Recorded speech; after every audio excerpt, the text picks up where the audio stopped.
నమస్తే అన్న, అందరికీ నమస్కారం. ఇరాన్ సుప్రీం లీడర్ను ఇజ్రాయెల్ చంపివేసిన విషయం అందరికీ తెలిసిందే.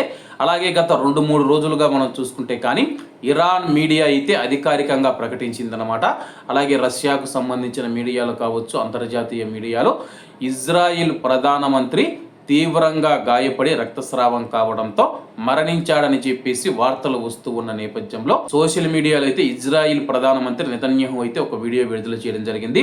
దాంట్లో కూడా 6 వేళ్లు ఉన్నాయి, అది ఏఐ జనరేటెడ్ వీడియో అని చెప్పేసి చాలా మంది విమర్శలు చేశారు.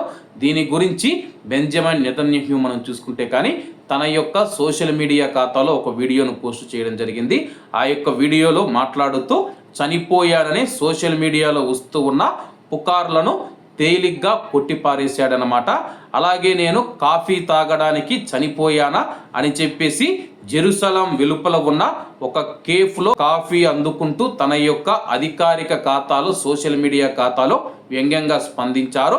మరణానికి దేనినైనా ప్రేమించడం అనే అర్థం వచ్చే వ్యవహారిక హిబ్రూ వ్యక్తీకరణ ఉపయోగించాడనమాట. అలాగే మనం చూసుకుంటే కానీ ఇజ్రాయెల్ భాషలో అయితే వ్యంగ్యాస్త్రాలు అయితే వదలడం జరిగింది. నేను కాఫీ తాగేందుకు వచ్చి చనిపోయానని చెప్పేసి వ్యంగ్యంగా మాట్లాడుతూ నేను సురక్షితంగా ఉన్నాను, ఎవరు భయపడవలసిన అవసరం లేదు, సోషల్ మీడియాలో వచ్చే ప్రకటనలు ఎవరు నమ్మవద్దు, అలాగే నా చేయికి 6 వేళ్లు ఉన్నాయని చెప్పేసి చాలా మంది తెలుపుతూ ఉన్నారు, అలాగే నా చేతికి 5 వేళ్లే ఉన్నాయని చెప్పేసి ఆ యొక్క వీడియోలో చూపించడం జరిగింది.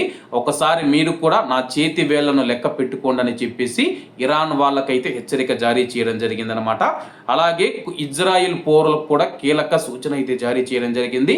ఇజ్రాయిల్లో క్షిపణులు మరియు డ్రోన్లు వచ్చే సందర్భంలో భద్రతా సూచనలు ప్రతి ఒక్కరూ గౌరవించాలని చెప్పేసి ప్రధానమంత్రి బెంజమిన్ నెతన్యాహు మనం చూసుకుంటే ఇజ్రాయెల్ పౌరులను కోరారు. ప్రభుత్వానికి, సైన్యానికి, మొసాద్కు ఇది బలాన్ని ఇస్తూ ఉందని చెప్పేసి ఇజ్రాయెల్ పౌరులను కోరారు. ప్రస్తుతం మనం చూసుకుంటే కానీ ఇజ్రాయెల్ ప్రధానమంత్రి బెంజమిన్ నెతన్యాహు మనం చూసుకుంటే సురక్షితంగా ఉన్నట్లయితే తెలిపోయింది. కాబట్టి అందరూ బాగుండాలి, అందులో మనం ఉండాలి. అందరికీ నమస్తే అన్న, జై హింద్.